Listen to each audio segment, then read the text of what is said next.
Hello, everyone. Welcome back to Silver Tears Tarot, and welcome to today's reading, which is going to be reading about divine masculine messages. So, a little while ago, we did a reading that was about the divine masculine, and it turned into a reading around divine masculine messages. And at that point, I kind of realized we should actually do one because most of that showed up in the extended. So at this point, we're going to go ahead and do one. But the other reason that I'm doing it today is because I got a couple of requests for it overnight. So that's what we'll do.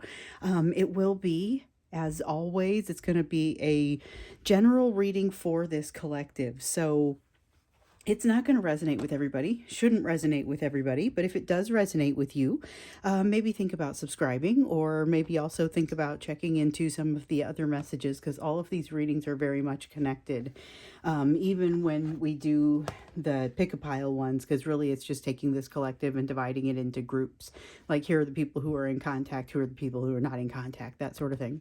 So for today, with the divine masculine messages, we're going to get started by looking at that energy around the divine masculine, kind of that's going to be driving those messages. We want this to be somewhat relevant to you, but really we're looking at them right now.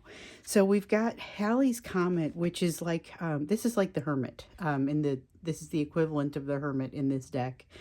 And it's about kind of taking some time away, not coming back very frequently. And it's got a sense of needing to have a time of separation in between coming back and being communicative and really flashy. You know, there's a flashiness to it. We have the Page of Swords also, which is that forward movement sort of. This could be like the return of Halley's Comet. So for those of you who were around in the 80s, the last time Halley's Comet came back, it was quite a sensation. Kind of made all the news outlets, and it was a big deal. And of course, it was visible for some time up in the skies, but it was a big deal when it came back. So I'm including the big deal with all the flashiness in this. And I would say, you know, there's something about this that in this energy they are, whatever they're talking about doing or thinking about doing kind of packs a big punch. But they also have this feeling about this that like they're doing the right thing in some way. So there is whatever they're wanting to take their energy and put it on. It's something that they feel strongly about, something they feel like they should be doing, are righteous to be doing, and it's got like that flashy element to it. I don't know how else to describe it.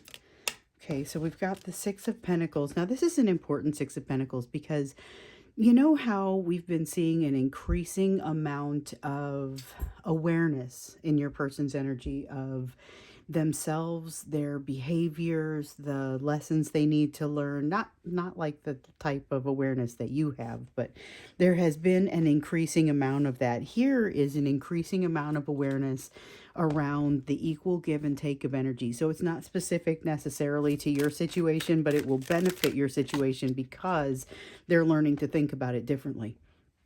So we have the Knight of Pentacles, which speaks a little bit to the pace of that learning. So this is not the Knight of Pentacles in the upright is a steady forward movement. This is not a steady movement. Now, I would say it is still going forward, but it's a bit of a halting movement, not necessarily such a steady one. It takes advantage of times like these where you've got that Page of Swords kind of energy that has them striking off in a specific direction.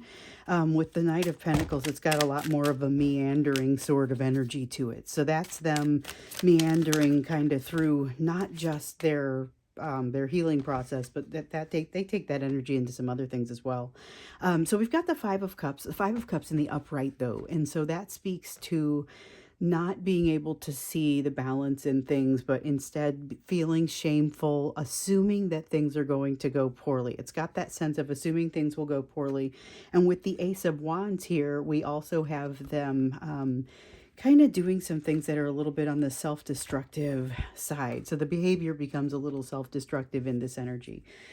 So that's part of what we're seeing for your person. We've got a little bit of a self-destructive energy, a little bit flashy, a little bit. This is kind of drunk texting sort of energy for a person who hasn't necessarily wanted to be super communicative. Some of them you have been hearing from some of your people, but the communication even in that hasn't been very fruitful. But with the Nine of Wands here in the reverse, the reason I call it kind of a drunk texting energy is because it's got a little bit of that vulnerability to it in that Nine of Wands. But with the Five of Cups, though, it seems like they're going to be coming at it with an energy that is difficult to get around. And just kind of, yeah, here's what happens. We've got the Six of Cups here in the reverse and the Two of Pentacles in the reverse. It's tough to...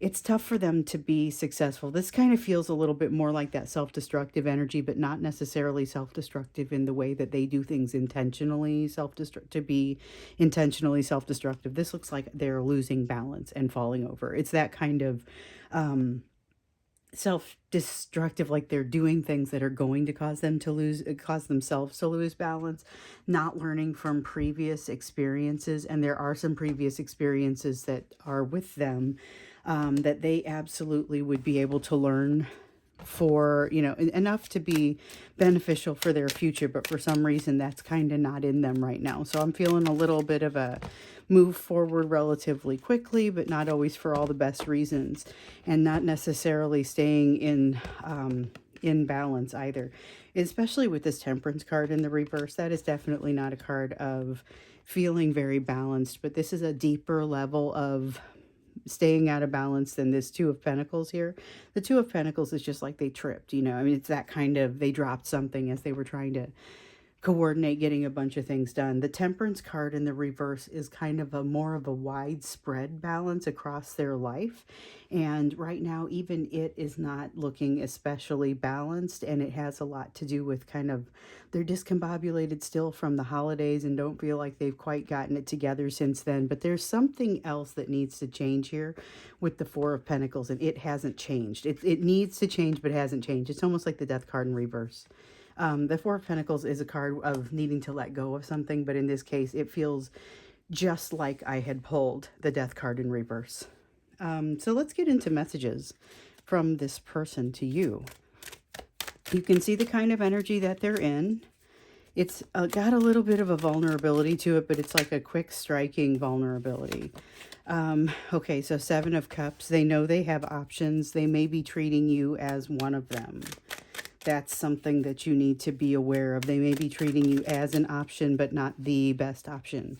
Or at least not treating you like the best option, even though they may be thinking of you as the best option. We've got the Nine of Wands. So over here where we've got the Nine of Wands in the reverse, we've got some of that vulnerability that just kind of gets taken down, but it feels like it's like very brief.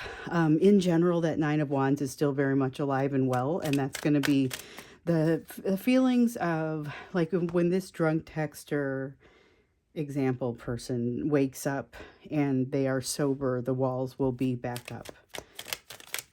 So with this, it's kind of like they want you to understand that, when they bring this vulnerability, that it is real, but they can't maintain it.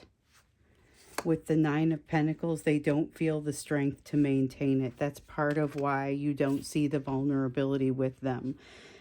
Truthfully, they feel like they go back and forth between feeling like they should be treating you like they know that you are the best option, or if they should be treating you keeping you more at arm's length to keep themselves safer. And that's kind of what comes out with this Seven of Cups, but they know better than to say something like that because they know that it would be construed as a very negative statement. With the Nine of Wands in the upright, though, this is part of the reason that they can't form this into words and tell you. But with the Nine of Pentacles, they don't feel like they can draw on the strength of the relationship. And the thing is, they're drawing on it fairly regularly. They don't feel like they can draw on it in ways that would allow them to be a good partner to you.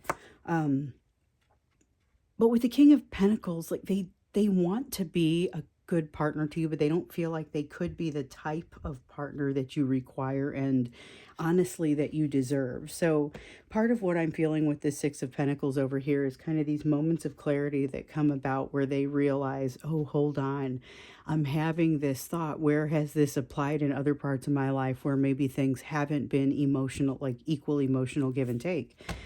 So they recognize that there are mistakes that they've made, that they wish they could apologize for and then have those mistakes go away. Like they don't want to have those mistakes continue to linger to make things difficult for them, that they have to continue to work through it and work past it. With the Eight of Pentacles in the reverse, they really don't feel like they are in control of themselves emotionally, and that's something that bothers them a little bit. It feels a little bit like that King of Cups in the reverse, where it feels like they, or even in the upright, where it feels like they need to be able to weigh that integrity against their charisma, make sure they're using their powers for good, and make sure that they're not being too heavy in the ego, to where the way they're making their decisions around emotion are based in that ego. With the Eight of Pentacles, this is basically what's behind that. That's them feeling like they don't have what it takes. And so not wanting to put themselves in a position to have to use that side of their emotions. So if they don't feel like they can handle it, they don't put themselves into a position to fail, or where they feel like they could fail, or look like they're more out of control, and they don't want to look like they're out of control. We've got the Princess of Wands here. Princess of Wands is, this is the energy of someone who would like to look around corners but has taught themselves not to. With the Ace of Swords here in the reverse, it's about, they are aware on some level that they're telling themselves some stories that aren't entirely true, but are designed to keep the feelings around this relationship compartmentalized. So on some level, yes, they are aware of it. Now, my question continues to be, would they be able to articulate this to you, even if they were to begin with the drunk texting? Because there's a sense of them wanting this information, kind of wanting to bubble out. It's wanting to come out, and be communicated with. That's kind of what's in this energy. That's the reason we pull the energetic backdrop, or the emotional backdrop, or the energy around you or your person or both of you, is because it helps to really give you a little bit of an idea of how to take the rest of this. So you have information that wants to kind of bubble up, but here's the part where it's really feeling like it's close to the surface. Okay, so you have the Knight of Swords, but it's in the reverse. They've got this simultaneous feeling of it bubbling up, and yet with this Knight of Swords, I don't know that it ever can quite truly get to the surface. This is the part where they don't necessarily think that they would be able to articulate what they need to say here. So they're not being entirely true to themselves, and it causes them to kind of, even they are aware that their behaviors around you are pretty self-limiting. Like they are removing opportunities for themselves, and kind of taking away opportunities for themselves despite the fact that they would benefit from those, or they want those opportunities. So with the Six of Wands though, this is that thing that we feel often in these divine masculine messages, where they would like to keep you in a holding pattern. They're working through something right now, and they would ideally like to be able to have you there available and waiting when they get done working through it. And they have this feeling like that's the way this works out. In order for this Six of Wands to go up into the upright, which would be success after a long battle, you still have to be there when the battle ends, and the battle has not ended. And so that's kind of what this is all about. They're hoping that you would still be there and be ready for them. But what's happening is, ideally, and we'll look a little bit more closely into that here when we get to this next question, but ideally you are working through some things as well. You're not sitting there in a holding pattern. So the person that they come back to is not the same person that they walked away from. But with this Knight of Wands, this is a very I'm headed back your direction sort of vibe. It's very I'm headed back your direction, but I'm doing so with a passion that is will belie the fact that you haven't been able to come out of their mind in quite some time. So that's something that they kind of want you to know, but they, on the other hand, they kind of don't want you to know, because they don't want you to realize how much you're on their mind. You've got the Queen of Cups here. This is you calm them in some ways. So there are some ways where you really kind of you trigger them, so you also kind of rev them up in other ways. You give them a lot of passion, which is not always calming. However, they've got this Queen of Cups feeling here, like it's deep down this level of calm that comes from just having gotten in on the ground floor. You know, I use that example every once in a while, and I feel like it's appropriate once again here. With the Ace of Cups, they want you to know somehow that they can't tell you any of this.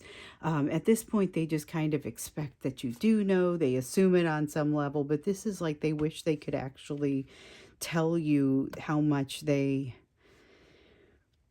that's a tough one, because it's like they're feeling like their emotions are cut off, their heart is closed off, their heart energy is closed off, and they have some awareness of that, want you to know about it, but they also don't want you to know about it because of the nature of the fact that it's closed off. There are so many things they wish they could share with you, but they're afraid to do so because of surrounding situations. And so those surrounding situations are sometimes the third party. Those surrounding situations are sometimes things that are just kind of creating complications for them, and they're letting it be a boundary. With the Ten of Swords in the reverse, this is about them being constantly drawn back in your direction because of constantly being drawn back in your direction because of the way that you make them feel and the way that you make their pain sort of fall away. But here with the Queen of Wands, this one is extra interesting because this is about the passion. So it's about weighing or really balancing kind of the attraction that comes about because of the passion and the attraction that comes about because of the healing. Because those two things, even though they both amount to attraction, are very much at odds with one another. The passion that they feel like they want to bring to you does not, it sort of distracts them from the healing that they're trying to do, but that you also bring out in them. So it's in no way simple from their standpoint.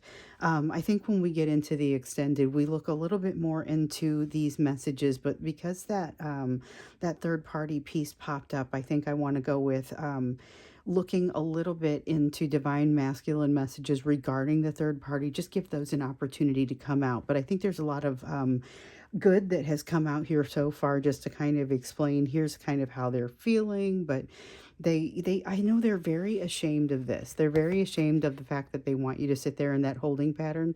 But I don't know how much it matters, because honestly, like I said, you're not going to be the same person when they come back that you were when they left, because of all the lessons that you also have been learning. So like I said, we'll look a little bit more into, we'll go deeper into the divine masculine messages when we get into the extended, and then we'll also look at divine masculine messages specifically surrounding that third party and what they would want you to know. Before we get into that, though, we'll get into the messages for you, and this is going to be places for you to focus. Also, though, remember, if you guys, I was just thinking about this, I was thinking about the extendeds. So we've had some changes in the world of Vimeo. If you are one of the people who was impacted by the Vimeo memberships going away, please get my email address down below. First off, don't forget to cancel your subscription, because the extendeds are coming from a different series now. But just if you're one of those people that had a membership, and then I want you to make sure that you cancel it before you get charged again. But also, get a hold of me and I will square up with you. So there's a good chance you didn't get your full month, and there's also a good chance that you didn't, that you may need, you know, we'll talk about specifically what your situation is, because everybody had kind of a different date. So I just want to make sure that I don't have anybody that is wondering what happened. So it was technical issues. That's what happened.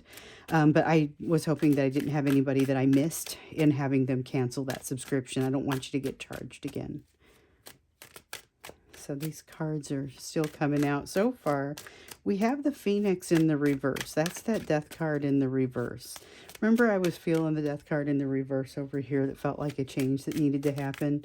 You've got that energy in you as well, or you are, not necessarily that you are exuding it, you have strong capacity to be taken into that sort of energy. Okay, we've got the Nine of Swords, ability to overthink, get real worried about things that you are not necessarily going to be able to change. And then you have the Six of Cups in the reverse. There's kind of why. So this has to do with memories from the past that are kind of coming back and torturing you a little bit. And they're keeping you from some sort of change that wants to happen in the future. So watch for that tendency, even if it's not as cut and dried or as simple as what I was just talking about. Watch for something where you have an opportunity, but you're reluctant to do it because you've been burned on something similar in the past. Look to see how similar they actually are. You may be generalizing something. That's, oop, I dropped something.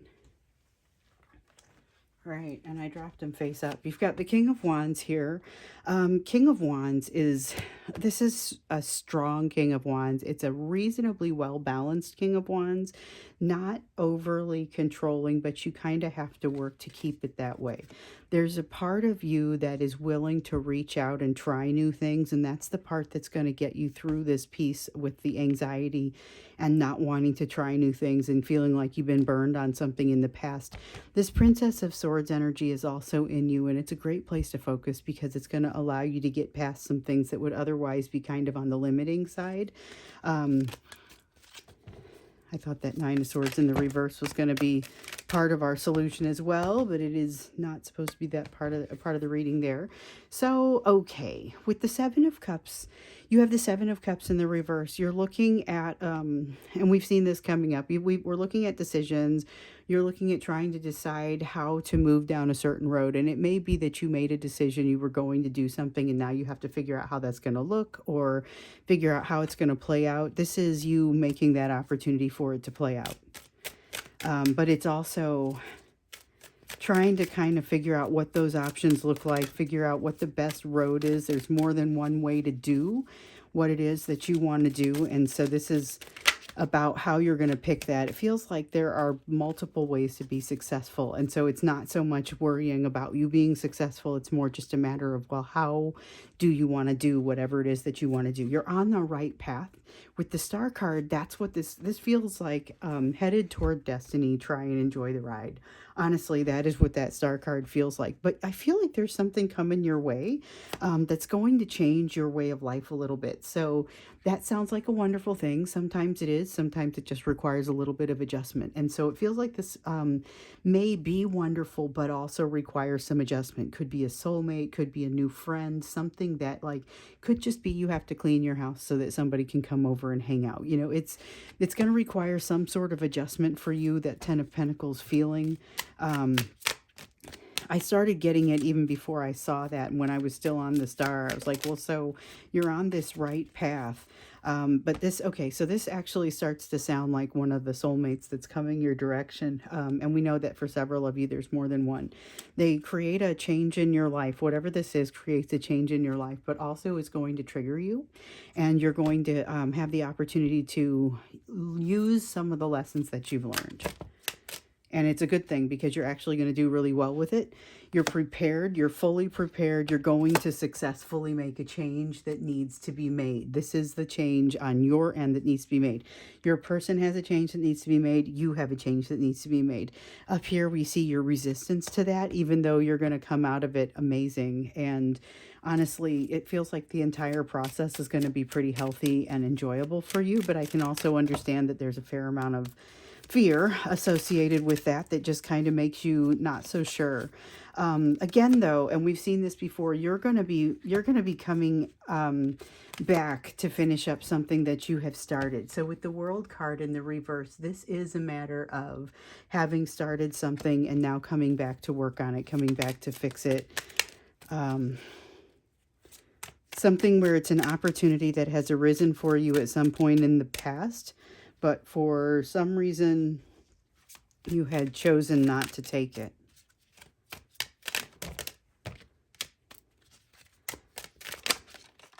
Interesting. Let's see. Okay, so we also have the Four of Swords. All I'm really seeing from this one is that with this the situation that triggers you, roll into it, ease into it. You're going to get healing from this, but this healing is once again enjoyable compared with some of what you've been through with your person. Um, you have, like I said, you have more to do, but it's going to be relatively enjoyable, and it's not even, you'll just come out the other side knowing things. It won't even feel like that difficult type of learning. So we're going to go ahead and roll over into the extended. If you want to come over there, we will get more deeply into the messages from the divine masculine. We'll also get a little bit into divine masculine messages specifically around that third party. And hopefully wrap up some of the messages that came in yesterday during the third party readings that we saw, and just kind of see where it comes in, because I mean the messages kind of all dovetail together, but let's see what they would want to tell you about it. So that's what we'll do here. If you want to go into the extended, the link is down below along with my email, if you need to get a hold of me about the memberships, and we can kind of go from there just to make sure we settle up. I don't want anybody to get in a place where they did not get what they paid for. I would not want to do that. So I will hopefully see you over in the extended. If not, then I will see you in tomorrow's reading.